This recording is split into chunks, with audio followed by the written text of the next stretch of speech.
Debbie Sue Goodman, and I am from Skokie, Illinois, and yes, I am still single. Any single people out here? Yeah. Single, yes. Give it up for single people. Actually, I wrote a couple of books about being single. My first book was called Still Single. My second book was called Still Dating. The next one will be I Give Up. But I know it's hard to believe, but I was married once, and it ended nicely. It was several years back, and then I wrote another book called My Husband the Stranger. That one's kind of like, it's a drama story. It's not a comedy. It's about a girl that went out with like 40 dates, and then she just went nuts, and then just wrote this book. But actually, no, it's a drama. I'm trying to see if I can have that made into a movie, so I'm working on that right now. But I do have a lot of wonderful male friends, and a buddy that I've been dating for several years here, and he's here with me, Scott. He puts up with all my different things, comes with me to all my shows, and my comedy shows, and the book signings. I have a great time. I meet a lot of wonderful people. But I also write this dating advice column. I know it's hard to believe that people ask me for advice, but people write to me, men and women, and they say, Debbie Sue, how do you meet the right guy? How do you meet the right girl?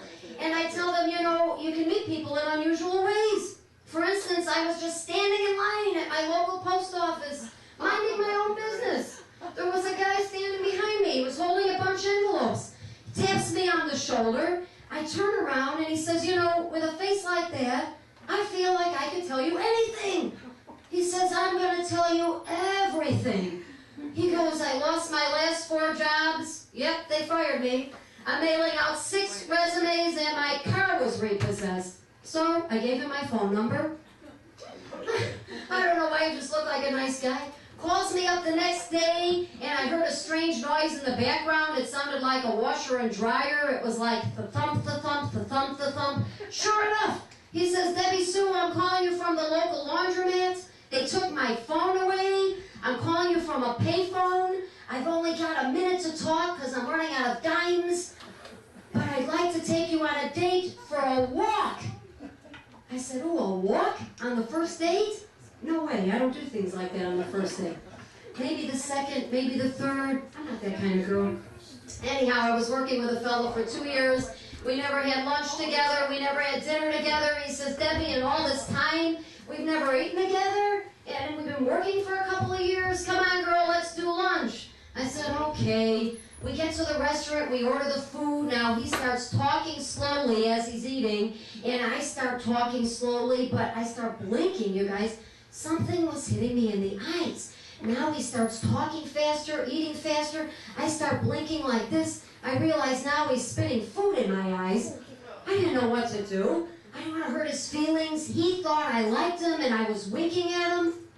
So we get through eating, and he says, Debbie, I had a great time. We got to do this again. I said, okay, I had a great time. But we still work together. We've known each other for years. I just don't go out to eat with him because I had to get food in my eyes. But people ask me, what else do you like to do besides going out on dates and just kind of, I like hanging out at home and watching the musicals. I'm a real big Liza Minnelli fan. Anybody here a Liza fan? Anybody like Liza Minnelli? Yes. Oh, yes. Have you seen her recently? I saw her on a talk show. You know, for that time that she was married to that guy, you know, David Gesh. Anybody ever seen him?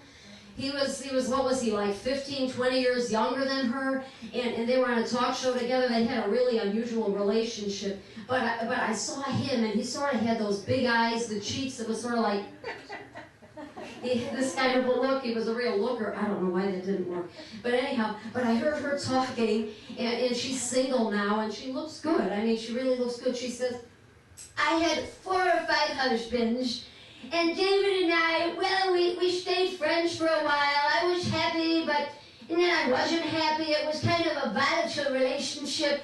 I was married several times, but now I'm single.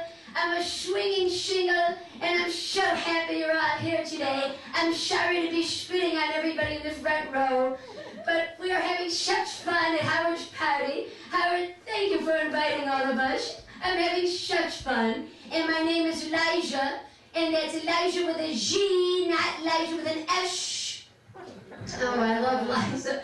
There's There's so many people, I tell you, I like watching all the musicals, and I stay home, and I've seen a lot of shows like that, on talk shows. I love Cher. She's one of my favorites. There's probably some Cher fans here. But I was thinking, I saw on an Ed Sullivan episode, I don't know if anybody watched Ed Sullivan. I mean, I didn't grow up with him, but I did see a lot of his shows. And I remember Judy Garland. Anybody remember Judy Garland when she came out to sing, and Ed would introduce her, and she used to come out, she was kind of like grabbing at every part of her body. She really got into the songs every time she sang. But Ed, if you remember Ed, he sort of like, he walked out, and I don't know if you guys, if he had maybe like too much water before he got on the stage, ladies and gentlemen. He walked out, you know, like introducing people on this very stage right here, right now, on this stage, introducing Miss Judy Garland. And she would come right out.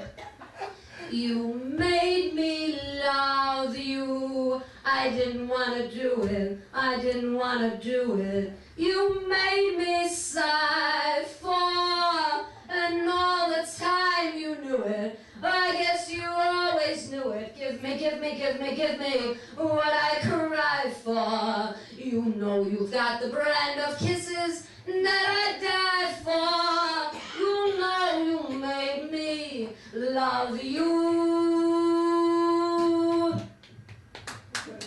Thank you, thank you. I love Judy. There's so many people. I'm a big Cher fan. When she would come out, she kind of wear her hair around. But anybody remember Anthony Newley? Oh, I had such a crush on Anthony Newley. And he was kind of like, when he sang, he was hunched sort of like, it was like a Quasimodo sort of. It was like I remember how he sang, and he looked like he was in such pain when he sang, sort of like this, sort of like I look when I come home from a date. It was like this. He was trying to sing this song, and what kind of fool am I that never fell in love? It seems that I'm the only one that I've been thinking of. In walked Cher. Wow! If I could turn back time, if I could find a way, I'll take back all the words that I heard you say. Wow! What kind of lips are these that lie with every kiss, that whispered empty words of love that left me alone like this? Wow! Why can't I fall in love like any other man? Maybe then I'll know the kind of fool I am. Wow! Thank you. All the men are like, no wonder she's still single. Look at this. But really, I really enjoy this. But before I go, I was a little girl, and I remember I had a really fond memory that my father took me to see Carol Channing in Hello Dolly, and she always was one of my favorites. I don't know if anybody remembers, she used to come out with like that big umbrella, and she would sing, and she did that show for like 40 years.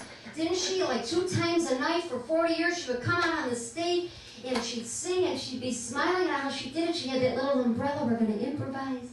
And everybody feel free to join me with a little Carol Channing. Was like a little girl. And she would sing, oh, well, hello,